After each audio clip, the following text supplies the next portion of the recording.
अगर आप rate mains exam 2026 में सिलेक्शन चाहते हो तो ये प्रैक्टिस सेट 7 आपकी तैयारी की असली परीक्षा है, क्योंकि आज की इस मेगा क्लास में सभी सब्जेक्ट के सवाल, full solution, concept plus short और एग्जाम में पूछे जाने वाले पैटर्न के साथ सब कुछ एक ही वीडियो में मिलने वाला है। तो वीडियो को स्किप मत करना, क्योंकि यहीं से बनेगा आपका selection base. Welcome back student, आप देख रहे हैं जीनियस क्लासेस 1 2 3 और मैं हूं आपका दोस्त रोहित सर। चलो शुरू करते हैं रेट mains exam 2026 practice set 7 full solution and analyze class. Question number 301, बहुत ही शानदार क्वेश्चन है। क्वेश्चन नंबर 301, राव चंद्रसेन के समय अकबर ने किस सेनापति के नेतृत्व में जोधपुर पर आक्रमण करवाया था? राव चंद्रसेन के समय अकबर ने किस सेनापति के नेतृत्व में जोधपुर पर आक्रमण करवाया था? तो जोधपुर पर जो आक्रमण करवाया था वो किसके समय हुआ था? अकबर ने जोधपुर पर आक्रमण किसके समय करवाया? राव चंद्रसेन के समय।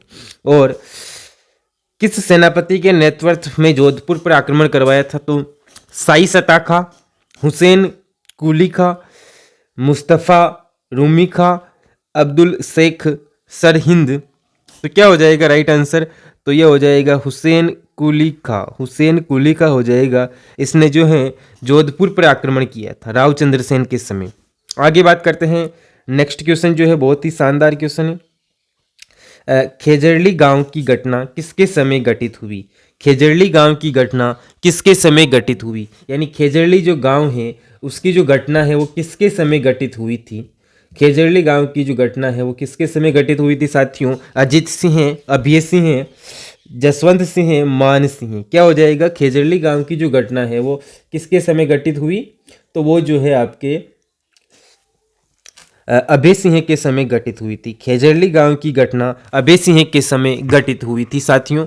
आगे हम बात करें तो आगे का जो हमारा क्वेश्चन है वो इस प्रकार है। देखिए, अगर ये कॉन्सेप्ट नया है तो लाइक ज़रूर दबाओ। ये कॉन्सेप्ट अगर नया है तो लाइक ज़रूर दबाओ। कमेंट में बताओ ये सवाल आपको सही लगा या गलत। और अगर ऐसे ही डेली प्रैक्टिस सेट के लिए चैनल को सब्सक्राइब कर लो।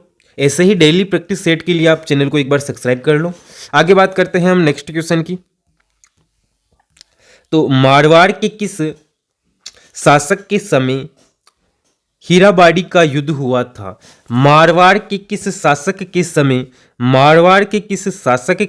हीराबाड़ी का युद्ध हुआ था?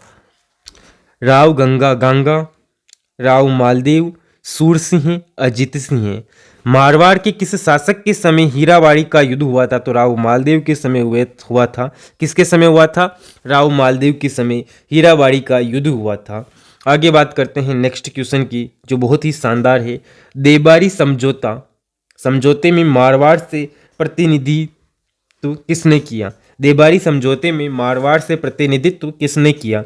मान सिंह ने, अजित सिंह ने, भीम सिंह ने, तख्त सिंह ने। किसने किया? तो देबारी समझौते में मारवाड़ से प्रतिनिधित्व किसने किया? तो देबारी समझौते से मारवाड़ से जो प्रतिनिधित्व किया है वो आपके किया है प्यारे से अजित सिंह ने। किसने किया है? अजित सिंह ने। देबारी समझौते में मारवाड़ से प्रतिनिधित्व किसने किया? अजित सिंह ने किया। और मारवाड़ के किस शासक ने हीराबाड़ी का युद्ध हुआ? तो राव मालदेव। आगे बात करते हैं नेक्स्ट क्वेश्चन की। क्वेश्चन नंबर 305 की बात कर लेते हैं। बहुत ही शानदार क्वेश्चन है। खानवा के युद्ध में मारवाड़ की सेना का नेतृत्व किसने किया था? खानवा के युद्ध में मारवाड़ की सेना का नेतृत्व किसने किया था? राव सुजा, राव गंगा, राव मालदेव, राव चंद्रसेन। तो किसने किया? तो राव मालदेव ने किया था। किसने किया था? राव मालदेव ने किया था। खानवा के युद्ध में मारवाड़ की सेना का नेतृत्व जो है वो राव मालदेव ने किया था। आगे बात करते हैं नेक्स्ट क्वेश्चन की। बहुत ही शानदार क्वेश्चन है। भाषाभूषण सिद्धांत सार एवं आनंद विलास ग्रंथों की रचना की थी। भाषाभूषण सिद्धांत सार एवं आनंद विलास ग्रंथों की रचना किसने की थी? तो मान सिंह ने की थी, अभय सिंह ने की थी, जसवंत सिंह ने की थी, सूर सिंह ने की थी। तो किसने की थी ये? तो तो ये आपके जसवंत सिंह ने की थी। किसने की थी साथियों? जसवंत सिंह ने की थी।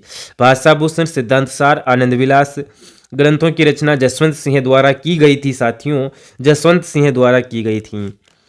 और खानवा के युद्ध में मारवाड़ की सेना का नेतृत्व जो है राव मालदेव ने किया था। आगे बात करते हैं नेक्स्ट क्वेश्चन की।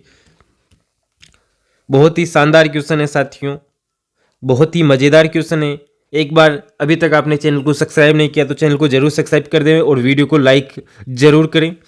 मुहेणोत नेणसी किसके समय दीवान पद पर रहे थे? मुहेणोद नेणसी किसके समय दीवान पद पर रहे थे? जसवंत सिंह प्रथम, जसवंत सिंह द्वितीय, मान सिंह, तख्त सिंह। तो जसवंत सिंह प्रथम हो जाएगा आपके, जसवंत सिंह प्रथम जो है वो रहे थे। आगे बात करें, अकबर ने मारवाड़ के किस शासक को सवाई राजा की उपाधि दी थी? अकबर ने मारवाड़ के किस शासक को सवाई राजा की उपाधि दी थी? तो मोटा राजा उदय सिंह, गज सिंह, सूर सिंह, अमर सिंह। किसको दी थी साथियों? तो इन्होंने दी थी सूर सिंह को। सूर सिंह को अकबर ने मारवाड़ की सूर सिंह शासक को सवाई राजा की उपाधि दी। किसकी उपाधि दी थी? सवाई राजा सूर सिंह की उपाधि अकबर ने दी थी मारवाड़ के शासक को। क्या बात है। आगे बढ़े, बहुत ही शानदार क्वेश्चन है। क्वेश्चन नंबर देखिए जो है, किस दुर्ग का अन्य नाम सुदर्शनगढ़ है? किस दुर्ग का जो है अन्य नाम सुदर्शनगढ़ है? किस दुर्ग का अन्य नाम सुदर्शनगढ़ है? तो तारागढ़ अजमेर का, जयगढ़ जयपुर का। तो कौन सा दुर्ग हो जाएगा जिसका अन्य नाम जो है सुदर्शनगढ़ है? तो अन्य नाम सुदर्शनगढ़ कौन से दुर्ग का हो जाएगा? देखिए बात कर लेते हैं। तो सुदर्शनगढ़ जो दुर्ग है वो नाहरगढ़ जयपुर को कहते हैं। सुदर्शनगढ़ दुर्ग जो है नाहरगढ़ जयपुर को कहते हैं। ऑप्शन सी इसका राइट आंसर हो जाएगा।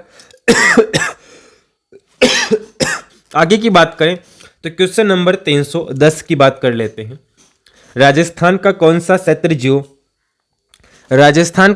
क्षेत्र जो स्टेपी जलवायु के अंतर्गत आता है? राजस्थान का ऐसा कौन सा क्षेत्र है जो स्टेपी जलवायु के अंतर्गत आता है? स्टेपी जलवायु के अंतर्गत कौन सा क्षेत्र आता है? गंगानगर, हनुमानगढ़, बीकानेर, चूरू।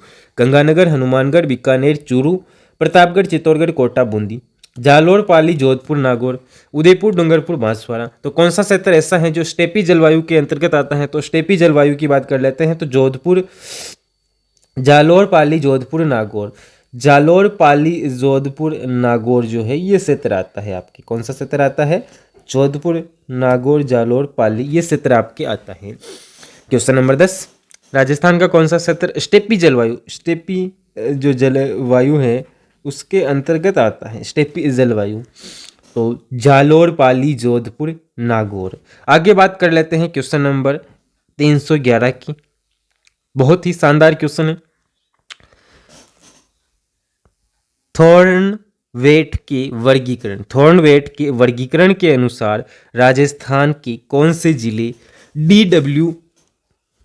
DBW प्रकार की जलवायु में शामिल हैं? तो शिखर, झुंझुनू, नागौर, जयपुर, जोधपुर, पाली, नागौर, अजमेर, बाड़मेर, जैसलमेर, जालोर, पाली, गंगानगर, हनुमानगढ़, चूरू, बीकानेर। गंगानगर, हनुमानगढ़, चूरू, बीकानेर ये जो जिले हैं ये आपके आते हैं DBW के वर्गीकरण में। आगे बात करते हैं क्वेश्चन नंबर जो है वो बहुत ही शानदार क्वेश्चन है। निम्न कथनों पर विचार कीजिए। निम्न कथनों पर विचार करना है। 2 कथन दिए हुए हैं।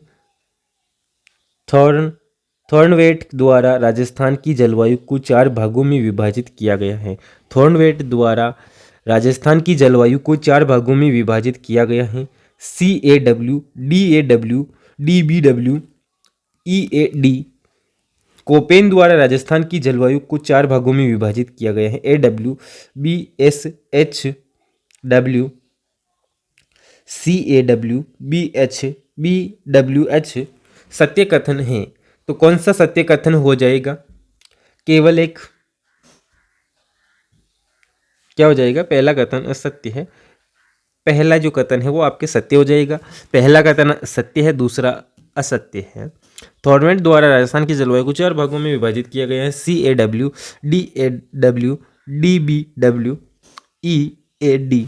नेक्स्ट क्वेश्चन की बात करते हैं। बहुत ही शानदार क्वेश्चन है, बहुत ही मज़ेदार क्वेश्चन है। एक बार सेशन को जरूर शेयर करें, प्यारे अपने दोस्तों के साथ शेयर कर देना। और ये सवाल कैसे लग रहे हैं कमेंट में जो है रेड दिल भेज कर बताएं।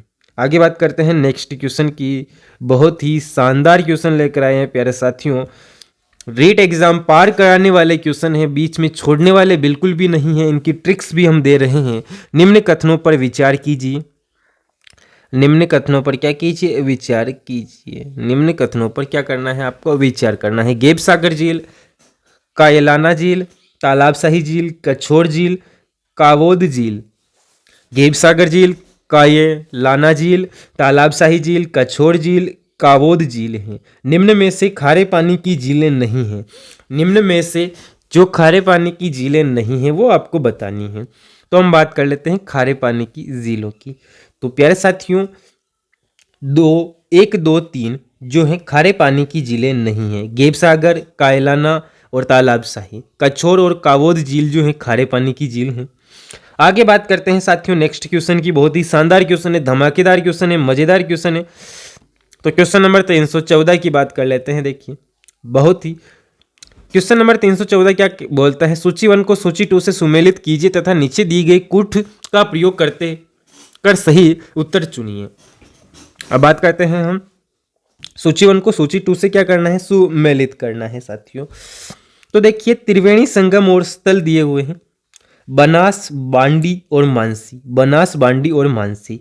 बनास, मैनाल, बेरच। बनास, चंबल, सीफ। बनास, डाई, खारी।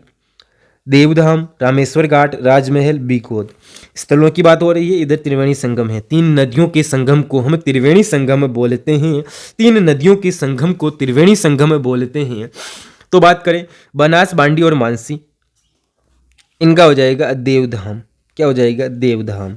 और अगर हम बात करें तो बनास, मैनाल और बेरच। बनास, मैनाल, बेरच, इनका आपके हो जाएगा बीघोद।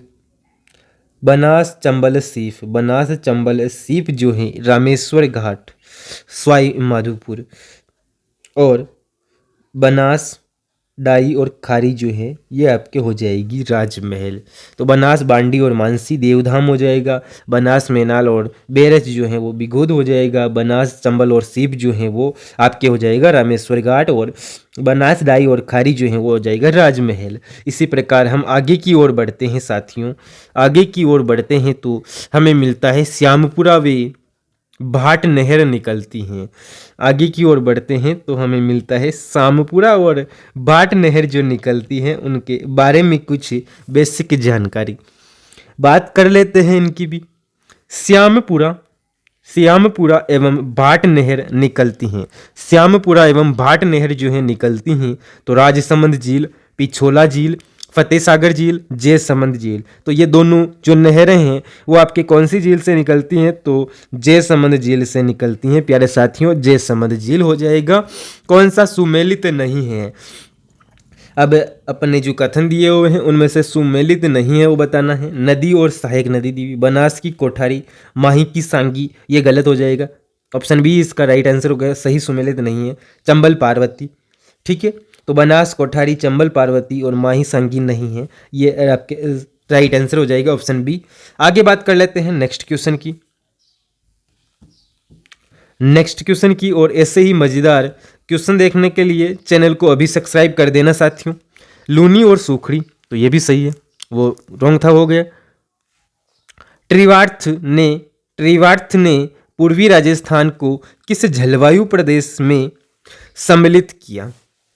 तो किसमें किया? BSH अर्ध शुष्क स्टेपी, AW उष्ण कटिबंधीय आर्द्र, CAW अर्ध उष्ण आर्द्र, BWH उष्ण मरुस्थलीय अनुतीर्ण। तो क्या हो जाएगा इसका राइट आंसर? तो इसका राइट आंसर आपके हो जाएगा CAW अर्ध उष्ण आर्द्र। नेक्स्ट क्वेश्चन की बात करें तो नेक्स्ट क्वेश्चन जो है वो आपके स्क्रीन पर देखिए। निम्नलिखित को सुमेलित कीजिए एवं नीचे दी गई कुटों की सहायता से सही उत्तर का चयन कीजिए। जवाहर सागर बांध, राणा प्रताप सागर बांध, उमेद सागर बांध, माही बजाज सागर बांध, चित्तौड़गढ़, कोटा, बांसवाड़ा, भीलवाड़ा। चित्तौड़गढ़, कोटा, बांसवाड़ा, भीलवाड़ा। राणा प्रताप सागर बांध चित्तौड़गढ़ में हो जाएगा। राणा प्रताप सागर बांध जो है वो चित्तौड़गढ़ में हो जाएगा। और माही बजाज सागर बांध, माही बजाज सागर बांध की बात करें तो ये आपके हो जाएगा बांसवाड़ा में हो जाएगा। और जवाहर सागर बांध जो है वो आपके कोटा में हो जाएगा। और उमेद सागर बांध जो है वो आपके हो जाएगा भीलवाड़ा में। तो इस प्रकार ऑप्शन बी जो है इसका एकदम करेक्ट आंसर हो जाएगा। जवाहर सागर बांध कोटा में है, राणा प्रताप सागर बांध चित्तौड़ में है, उमेद सागर बांध भीलवाड़ा में है, माही बजाज सागर बांध बांसवाड़ा में है। इस प्रकार जो है इसका बहुत ही सही आंसर मिल चुका है। नेक्स्ट बात करें आगे की, तो आगे का जो क्वेश्चन है वो बहुत ही शानदार है। तो देखिए, इंदिरा गांधी नहर की शाखाओं का उद्गम से समापन की ओर सही क्रम है। इंदिरा गांधी नहर की शाखाओं का, इंदिरा गांधी नहर की शाखाओं का उद्गम से समापन की ओर सही क्रम कौन सा हो जाएगा? सही क्रम कौन सा हो जाएगा? तो सही क्रम की बात करें तो सूरतगढ़, पुगल, अनूपगढ़, शहीद, बीरबल, बीरसलपुर, अनूप, ये हो गया। दूसरा है अनूपगढ़, सूरतगढ़, बिसलपुर, सागरमल, गोपा, चारणवाला, पुगल, दातोड़, बिसलपुर, चारणवाला, सागरमल, गोपा। दातोड़, पुगल, चारणवाला, बीरसलपुर, सागरमल, गोपा। तो क्या हो जाएगा? ऑप्शन सी इसका जो है वो राइट आंसर हो जाएगा। प्यारे साथियों, पुगल, दातोड़, पुगल, दातोड़, बिरसलपुर, बिसरपुर, चारणवाला, सागरमल, गोपा, ये इसका सही क्रम हो जाएगा। आगे बात करते हैं साथियों क्वेश्चन नंबर 320 की, जो कि बहुत ही शानदार क्वेश्चन है। राजस्थान में जुलाई माह के वायुदाब मानचित्र में 1000 मिलीबार रेखा किन किन जिलों से होकर गुजरती हैं? राजस्थान में जुलाई माह के वायुदाब मानचित्र में 1000 मिनी बार रेखा किन किन जिलों से होकर गुजरती हैं? जैसलमेर, बीकानेर, गंगानगर, बाड़मेर, जोधपुर, नागौर, चूरू, जालोर, पाली, अजमेर, टोंक, सवाईमाधोपुर, सिरोही, उदयपुर, प्रतापगढ़, झालावाड़। तो राइट आंसर क्या हो जाएगा? तो आपके राइट आंसर हो जाएगा D, option D, Sirohi, Udaipur, Pratapgarh. Sirohi, Udaipur, Pratapgarh हो जाएगा। प्यारे साथियों, क्या हो जाएगा? सिरोही, उदयपुर, प्रतापगढ़। राजस्थान में जुलाई माह के वायुदाब मानचित्र में 1000 मिलीबार रेखा किन किन जिलों से होकर गुजरती हैं? तो सिरोही, उदयपुर, प्रतापगढ़, झालावाड़ हो जाएगा। आगे बात करते हैं नेक्स्ट क्वेश्चन की। बहुत ही शानदार क्वेश्चन है, तो बात कर लेते हैं बहुत ही शानदार क्वेश्चन की। तो देखिए, सुमेलित कीजिए। एक तरफ दिया हुआ है क्षेत्रीय विकास कार्यक्रम, क्षेत्रीय विकास कार्यक्रम और प्रारंभ होने के वर्ष दिए हुए हैं। तो हम बात करते हैं मंगरा विकास कार्यक्रम, मंगरा विकास कार्यक्रम, मेवात क्षेत्र विकास कार्यक्रम, सीमावर्ती क्षेत्रीय विकास कार्यक्रम, मरु विकास कार्यक्रम। तो सभी कार्यक्रमों की हम बात कर लेते हैं साथियों। तो देखिए, 2005 से 1987-88, 1986-87, 1977-78। तो देखिए, मिलान इस प्रकार हो जाएगा कि मरु मंगरा विकास कार्यक्रम 2005 से, मेवात क्षेत्रीय विकास कार्यक्रम 1987-88, सीमावर्ती क्षेत्रीय विकास कार्यक्रम 1986-87, मरु विकास कार्यक्रम 1977-78 हो जाएगा। सही सुमेलित हो जाएगा। आगे बात करते हैं नेक्स्ट क्वेश्चन की, जो कि बहुत ही शानदार क्वेश्चन है। देखिए, वन की आशा किस नदी को कहा जाता है? वन की जो आशा होती है वो किस नदी को कहा जाता है? तो वन की आशा बाणगंगा नदी, बनास नदी, पार्वती नदी, मोरेल नदी।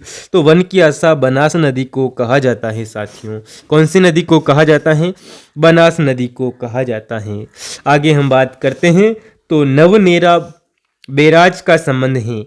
नवनेरा बैराज का संबंध किससे है? नवनेरा बैराज का संबंध इंदिरा गांधी नहर परियोजना से है, नर्मदा नहर परियोजना से है या किससे है? तो नवनेरा बैराज का जो संबंध है वो किससे है? नवनेरा बैराज का संबंध किससे हो जाएगा साथियों?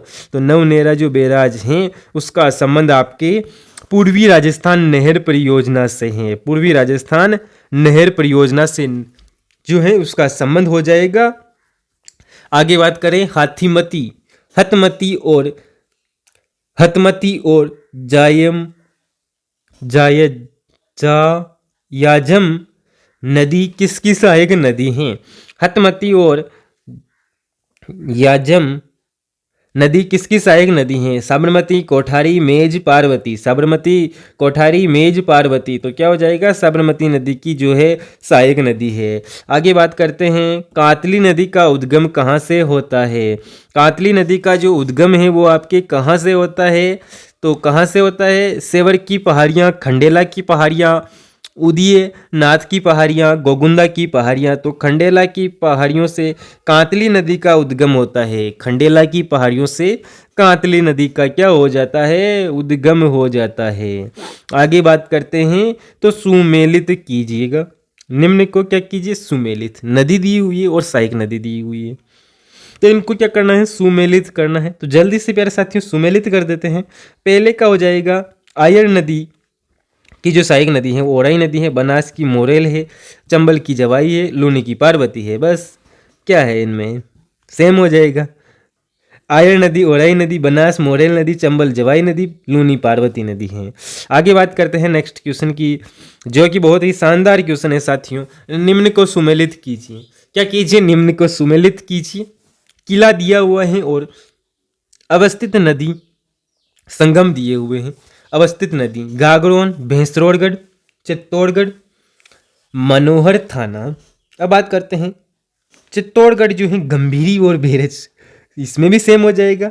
हम बात करते हैं चित्तौड़ गंभीरी और बेरज है, भैंसरोड़गढ़ चंबल व बामनी है, गागरोन आहू और काली सिंधी है, मनोहर थाना जो है परवन और कालिक खांड है, कालिक खांड है। तो इसका राइट आंसर क्या हो जाएगा? A B C D. चारों ऑप्शन सेम टू सेम हो जाएंगे साथियों, क्रॉस सेम टू सेम हो जाएंगे। आगे बात कर लेते हैं नेक्स्ट क्वेश्चन की। बहुत ही शानदार क्वेश्चन चल रहे हैं, क्लास को एक बार शेयर कर दीजिएगा जरूर प्यारे साथियों। अब पश्चिमी विक्षोभ के बारे में कौन सा कथन असत्य है? पश्चिमी विक्षोभ के बारे में कौन सा कथन जो है वो असत्य है? पश्चिमी विक्षोभ की उत्पत्ति भूमध्य सागर से होती हैं। पश्चिमी विक्षोभ की उत्पत्ति भूमध्य सागर से होती हैं। इन विक्षोभों की दिशा पूर्व से पश्चिम होती हैं। पश्चिमी विक्षोभों से राजस्थान में होने वाली वर्षा को मावट कहते हैं। मावट सामान्यतः दिसंबर जनवरी माह में होती हैं। अनुत्तीर्ण, तो इन विक्षोभों की दिशा पूर्व से पश्चिम होती हैं। ये जो है आपके असत्य हो जाएगा, असत्य हो जाएगा। इन विक्षोभों की जो दिशा है वो पूर्व से पश्चिम नहीं होती हैं। आगे बात करें तो क्वेश्चन नंबर नेक्स्ट की बात कर लेते हैं। बहुत ही शानदार क्वेश्चन है। डाक क्षेत्रीय विकास कार्यक्रम निम्न में से किस जिले समूह से संबंधित हैं? डाक क्षेत्रीय विकास कार्यक्रम निम्न में से किस जिले समूह से संबंधित हैं? जोधपुर, बाड़मेर, पाली, जालोर, कोटा, बूंदी, सवाई माधोपुर, धौलपुर, चूरू, नागौर, हनुमानगढ़, श्री गंगानगर, उदयपुर, बांसवाड़ा, डूंगरपुर, चित्तौड़गढ़। तो किससे संबंधित हैं? डाक क्षेत्रीय विकास कार्यक्रम जो है कोटा, बूंदी, सवाई माधोपुर से संबंधित हो जाएगा। कोटा, बूंदी, सवाई माधोपुर से संबंधित होगा। किससे संबंधित होगा? कोटा, बूंदी, सवाई माधोपुर से संबंधित हो जाएगा। ऑप्शन बी इसका राइट आंसर हो जाएगा आपके। नेक्स्ट क्वेश्चन की ओर बढ़ते हैं।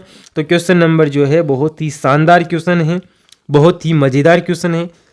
शहरी लोगों को रोजगार देने के लिए राज्य सरकार ने मनरेगा की तर्ज पर किस योजना को शुरू किया है?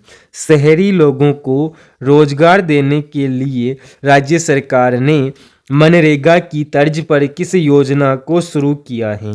महात्मा गांधी शहरी रोजगार गारंटी योजना, राजीव गांधी शहरी रोजगार गारंटी योजना, इंदिरा गांधी शहरी रोजगार गारंटी योजना या मुख्यमंत्री शहरी रोजगार गारंटी योजना। तो क्या हो जाएगा, इंदिरा गांधी शहरी रोजगार गारंटी योजना हो जाएगा। इंदिरा गांधी शहरी रोजगार गारंटी योजना इसका आपके राइट आंसर हो जाएगा साथियों। कि भाई शहर के लोग हैं उनको भी रोजगार मिले, उसके लिए कौन सी योजना शुरू की गई है, तो इंदिरा गांधी शहरी रोजगार गारंटी योजना हो जाएगी। नंबर 331 आपके स्क्रीन पर राजस्थान सरकार की निम्न में से किस योजना के तहत किशोरियों एवं महिलाओं को सैनिटरी नेटकिफ का उपयोग करने के लिए प्रोत्साहित करने के साथ साथ उनकी गरिमा, सुरक्षा और मानसिक धर्म से संबंधित जागरूकता लाने के लिए अनुकूल वातावरण बनाने के लिए एक विशेष अभियान चलाया गया। राजस्थान सरकार की निम्न में से किस योजना के तहत किशोरियों और महिलाओं को सैनिटरी नेटकिफ का उपयोग करने के लिए प्रोत्साहित करने के साथ साथ उनकी गरिमा, सुरक्षा और मासिक धर्म से संबंधित जागरूकता लाने के लिए अनुकूल वातावरण बनाने के लिए एक विशेष अभियान चलाया गया। इंदिरा महिला स्वास्थ्य योजना, IM शक्ति उड़ान योजना, शिक्षा से स्वास्थ्य योजना, उक्त में से कोई नहीं, IM शक्ति उड़ान योजना। क्या हो जाएगा इसका राइट आंसर, तो IM शक्ति उड़ान योजना हो जाएगा, जो कि इस योजना एक विशेष अभियान चलाया गया है। आगे बात करें नेक्स्ट क्वेश्चन की। बहुत ही शानदार क्वेश्चन है, देखिए मुख्यमंत्री अनुप्रति योजना किससे संबंधित है। मुख्यमंत्री अनुप्रति योजना जो है वो किससे संबंधित है, मुख्यमंत्री अनुप्रति योजना किससे संबंधित हैं, तो गरीब लोगों के गृह निर्माण से, बालिका शिक्षा से, कुओं के निर्माण से, प्रतियोगी परीक्षाओं की तैयारी से या अनुत्तीर्ण प्रश्न। तो मुख्यमंत्री अनुप्रति योजना किससे संबंधित है, तो प्रतियोगी परीक्षाओं की तैयारी से संबंधित है कि इसमें निःशुल्क तैयारी का अवसर आपको मिलेगा। क्या मिलेगा, निःशुल्क तैयारी करवाई जाएगी। आगे बात करते हैं स्मार्ट विलेज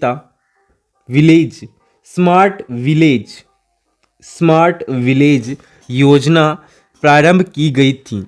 स्मार्ट विलेज योजना कब प्रारंभ की गई थी, स्मार्ट विलेज योजना कब प्रारंभ की गई थी, वर्ष 2017-18 में, वर्ष 2016-17 में, वर्ष 2018-19 में, वर्ष 2015-16 में। तो वर्ष 2017-18 में जो है स्मार्ट विलेज योजना प्रारंभ की गई थी। कौन सी योजना, स्मार्ट विलेज योजना। आगे बात करें नेक्स्ट क्वेश्चन की। बहुत ही शानदार क्वेश्चन है साथियों, मज़ेदार क्वेश्चन है। अभी क्लास को शेयर नहीं किया तो जल्दी से जाओ क्लास को शेयर करो और कमेंट में जरूर बताना ये दोनों सवाल आपको कैसे लगे। अगर आपको रियल में इन क्वेश्चन से मदद मिल रही है तो एक बार क्लास को शेयर करते हुए चैनल को सब्सक्राइब जरूर करें नेक्स्ट पार्ट देखने के लिए। आगे बात करते हैं साथियों, तो नेक्स्ट क्वेश्चन की बात कर लेते हैं। देखिए क्वेश्चन नंबर 334, निम्न में से कौन सी योजना विशेष क्षेत्रीय विकास कार्यक्रम में सम्मिलित नहीं है। निम्न में से कौन सी योजना विशेष क्षेत्रीय विकास कार्यक्रम में सम्मिलित नहीं है। मरु क्षेत्रीय विकास कार्यक्रम, अरावली विकास कार्यक्रम, मेवात क्षेत्र विकास कार्यक्रम, सामाजिक वानिकी योजना ये जो है इनसे संबंधित नहीं है, यानी विशेष क्षेत्रीय कार्यक्रम में सम्मिलित नहीं है। ये अलग योजना है, बाकी जो है सम्मिलित हैं। आगे बात करते हैं नेक्स्ट क्वेश्चन के साथियों। तो नेक्स्ट क्वेश्चन जो है वो आपके स्क्रीन पर आ चुका है। देखिए राजस्थान में राष्ट्रीय ग्रामीण रोजगार गारंटी योजना का शुभारंभ कब हुआ। राजस्थान में राष्ट्रीय ग्रामीण रोजगार गारंटी योजना का शुभारंभ कब हुआ। 2 फरवरी 2006, 2 अक्टूबर 2006, 15 अगस्त 2006, 14 नवंबर 2006, राइट आंसर क्या हो जाएगा साथियों? तो इसका राइट आंसर आपके हो जाएगा 2 फरवरी 2006 को जो है राजस्थान में राष्ट्रीय ग्रामीण रोजगार गारंटी योजना का शुभारंभ हुआ था। कब हुआ था? 2 फरवरी 2006 को। नेक्स्ट बात करें क्वेश्चन नंबर 336 की। मुख्यमंत्री लघु उद्योग प्रोत्साहन योजना, मुख्यमंत्री लघु उद्योग प्रोत्साहन योजना कब प्रारंभ की गई? मुख्यमंत्री लघु उद्योग प्रोत्साहन योजना कब प्रारंभ की गई?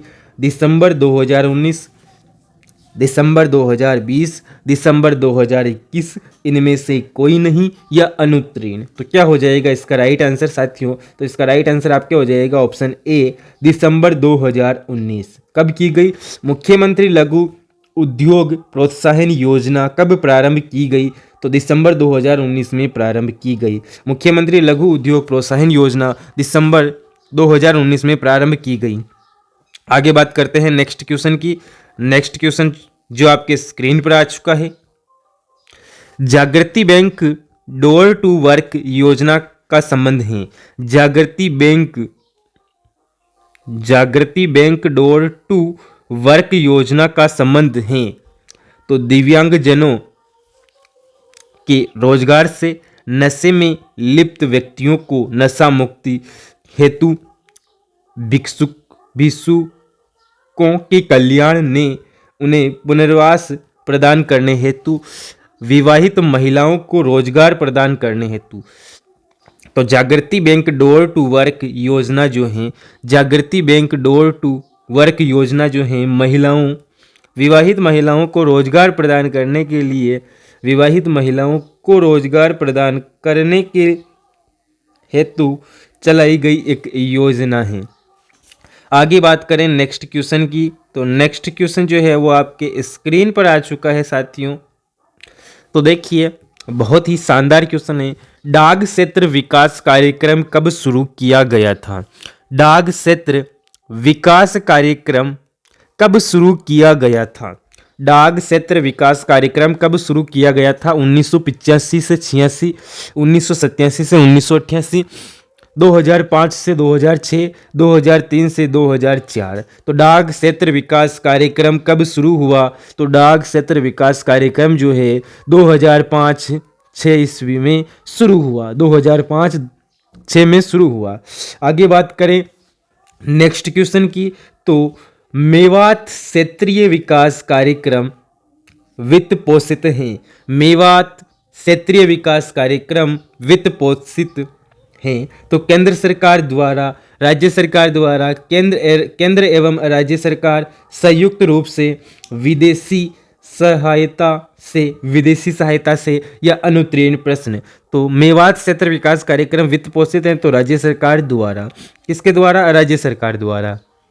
आगे बात करते हैं नेक्स्ट क्वेश्चन की।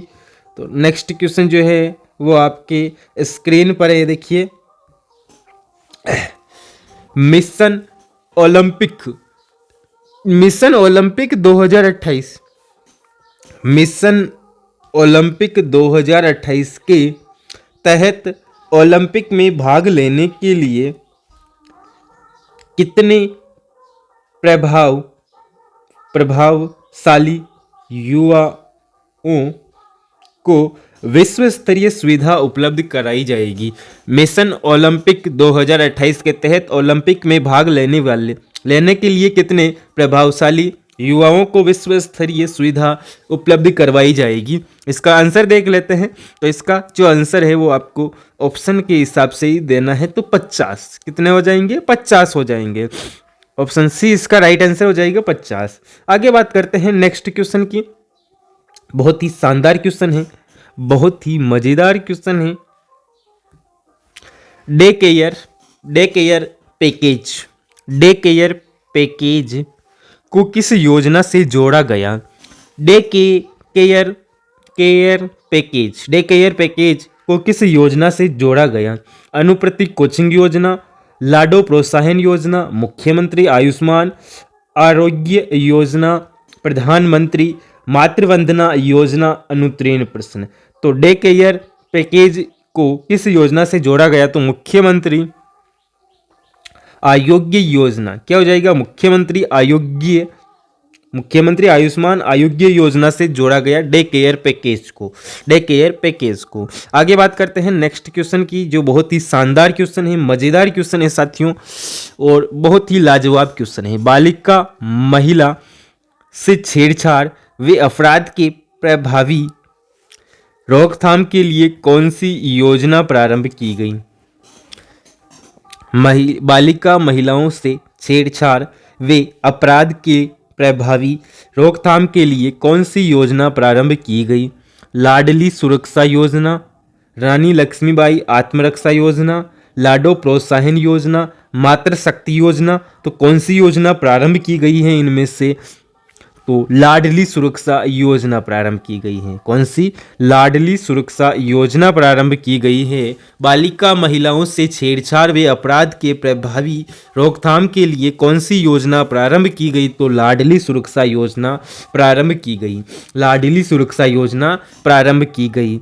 आगे बात करते हैं हम नेक्स्ट क्वेश्चन की, जो कि आपके बहुत ही शानदार क्वेश्चन है। क्वेश्चन नंबर 343, गार्गी पुरस्कार योजना का प्रारंभ किया गया। गार्गी पुरस्कार योजना का प्रारंभ किया गया। तो गार्गी पुरस्कार जो योजना है वो 1998, 2000, 2005, 2014 गार्गी पुरस्कार योजना का प्रारंभ कब किया गया? तो 1998 में किया गया प्यारे साथियों। कब किया गया? 1998 में किया गया। गार्गी पुरस्कार योजना का प्रारंभ 1998 में हुआ था। आगे बात करते हैं एकलव्य मीरा पुरस्कार दिया जाता है। एकलव्य मीरा पुरस्कार जो है वो दिया जाता है। एकलव्य मीरा पुरस्कार दिया जाता है। तो Rajasthan state open school Jaipur, Rajasthan state open school Jaipur को, राजस्थान माध्यमिक शिक्षा बोर्ड अजमेर, केंद्रीय शिक्षा बोर्ड दिल्ली, राजस्थान राज्य पाठ्य पुस्तक मंडल अनुत्तीर्ण। क्या हो जाएगा इसका राइट आंसर? तो इसका राइट आंसर आपके हो जाएगा A for Rajasthan state open school Jaipur. क्या हो जाएगा? Rajasthan state open school Jaipur हो जाएगा। आगे बात करते हैं नेक्स्ट क्वेश्चन की। बहुत ही शानदार क्वेश्चन है साथियों, बहुत ही अच्छे क्वेश्चन है, बहुत ही सुविधाजनक क्वेश्चन है। तो देखिए, मेवात बालिका आवासीय विद्यालय किस जिले में संचालित हो रहा है? मेवात बालिका आवासीय विद्यालय किस जिले में संचालित हो रहा है? अजमेर, बाड़मेर, अलवर, डूंगरपुर। अजमेर, बाड़मेर, अलवर, डूंगरपुर अनुत्तीर्ण। तो क्या हो जाएगा? तो ये आपके हो रहा है अलवर में। कहाँ पर हो रहा है साथियों? अलवर में हो रहा है। मेवात बालिका आवासीय विद्यालय किस जिले में संचालित हो रहा है? तो ये अलवर जिले में संचालित हो रहा है प्यारे साथियों, अलवर हो जाएगा। आगे बात करें तो बालिकाओं के लिए विदेश में स्नातक स्तर की सुविधा किस वर्ष से प्रारंभ की गई? बालिकाओं के लिए विदेश में स्नातक स्तर की सुविधा किस वर्ष प्रारंभ की गई? तो वर्ष 2008-9, वर्ष 2010-11, वर्ष 2011-12, वर्ष 2012-13। तो राइट आंसर क्या हो जाएगा? तो वर्ष 2010 और 10-11, वर्ष 2010-11 हो जाएगा। आगे बात करते हैं नेक्स्ट क्वेश्चन की। बहुत ही शानदार क्वेश्चन है। नेक्स्ट क्वेश्चन की बात कर लेते हैं। बहुत ही अच्छे क्वेश्चन देखने को मिल रहे हैं, बहुत ही शानदार धमाकेदार क्वेश्चन है। पुस्तक किस प्रकार की संज्ञा है? पुस्तक किस प्रकार की संज्ञा है ये बताना है आपको प्यारे साथियों। पुस्तक एक किसी पुस्तक का नाम नहीं देकर पुस्तक के बारे में कहा है तो वो एक नामवाचक व्यक्तिवाचक नहीं होकर जातिवाचक संज्ञा हो जाएगी। तो व्यक्तिवाचक भाववाचक नहीं है, जातिवाचक। पुस्तक एक जाति होती है तो जातिवाचक संज्ञा हो जाएगी। निम्न में से किस विकल्प में सभी शब्द जातिवाचक संज्ञा हैं? निम्न में से किस विकल्प में सभी शब्द जो हैं जातिवाचक संज्ञा हैं। निम्न में से किस विकल्प में जो हैं सभी शब्द हैं वो जातिवाचक हैं? अरावली घड़ी मेज, दिल्ली रामायण चाचा, साबुन पीता बनास। शिक्षक पहाड़ किताब, शिक्षक कोई भी शिक्षक हो सकता है, पहाड़ कोई भी पहाड़ हो सकता है, किताब कोई भी किताब हो सकती है, ये सभी जातिवाचक हो जाएंगे। Option C. आगे बात करते हैं नेक्स्ट क्वेश्चन की। क्वेश्चन नंबर 349, निम्न में से भाववाचक संज्ञा का उदाहरण नहीं है। निम्न में से भाववाचक संज्ञा का उदाहरण नहीं है। भाववाचक संज्ञा का उदाहरण नहीं है। डकैती, निजतव, वर्षा, मित्रता। निम्न में से भाववाचक संज्ञा का उदाहरण नहीं है। तो डकैती, निजतव, वर्षा, मित्रता। क्या हो जाएगा? वर्षा। जो भाववाचक संज्ञा का उदाहरण नहीं है वो हो जाएगा वर्षा। बाकी डकैती, निजतव, मित्रता भाववाचक संज्ञा के उदाहरण हैं। सर्वनाम का प्रकार नहीं है। तो सर्वनाम का जो प्रकार है वो कौन सा नहीं है? तो निजवाचक, प्रश्नवाचक, गुणवाचक, पुरुषवाचक। निजवाचक, प्रश्नवाचक, पुरुषवाचक। गुणवाचक जो है सर्वनाम का प्रकार नहीं है। क्या नहीं है? सर्वनाम का प्रकार नहीं है। तो निजवाचक सर्वनाम का प्रकार नहीं है। तो आज की क्लास यहीं पर समाप्त। अगर आज का प्रैक्टिस सेट 7 आपको एग्ज़ाम लेवल का लगा तो लाइक ज़रूर करना और अपने उस दोस्त को शेयर करना जो रीट मेंस एग्ज़ाम 2026 की तैयारी कर रहा है। कल मिलेंगे प्रैक्टिस सेट 8 के साथ। अभी तक आपने चैनल को सब्सक्राइब नहीं किया तो जल्दी से जाओ चैनल को सब्सक्राइब कर लो। प्रैक्टिस जितनी स्ट्रांग होगी सिलेक्शन उतना ही कंफर्म होगा। जय हिंद, जय राजस्थान।